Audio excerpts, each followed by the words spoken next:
Every child deserves a safe and loving home and a chance to become an educated and productive member of their community.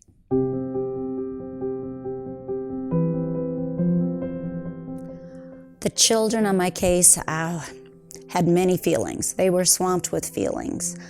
The oldest child was at times angry and upset that his mother couldn't leave behind some of her issues, and he had become exhausted trying to take care of his two younger siblings. He had become parentified, and so I think he was relieved when he found a permanent placement and he could be a child again. The two younger siblings just wanted someone to love them and someone that they could call mom and dad. And they were in a few placements, and they would latch on to those adults, hoping this would be their permanent place. And so they had a few issues with trust and anger when that wasn't the case right away. You know, these kids just have no confidence in themselves, and it's like a deer in headlights. They're just out there wandering around trying to figure out how to maneuver or work their way through the channels of life, and they just don't have the support to do that. The best experience I've had with our CASA volunteer was the person who was there for this one little girl that was in our care. And it's not easy to talk about it because there's a bond that you can see that starts developing right at the beginning. You know, it's like this person who fills in the gap between the bio parents who are sometimes hectic, and there's turmoil and there's memories and bad experiences, and then this person who comes in, the CASA volunteer, is just like that aunt, that sister, that friend, that person that's not gonna like tell them what to do, not to do. It's not gonna judge them, and it's just gonna hold their hand and move forward with them. And it's just amazing the job they do. One of the impacts I think that is really important that you can't underrate with a child having a CASA is giving them a sense of a realization that they're worth the attention of someone. We went to the first CASA breakfast when we were first here. There was a young woman who was a CSU grad. She just got married. Well, she'd been married and then she had a baby. But she talked about when she first got her CASA, and I couldn't almost stop crying, that she had not felt like she was worth any adult's time until this CASA was there only to spend time with her. I advocated for the children in my case in lots of different ways.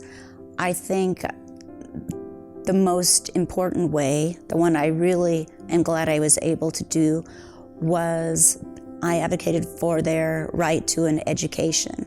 I would say that I advocated for my child in a couple of things.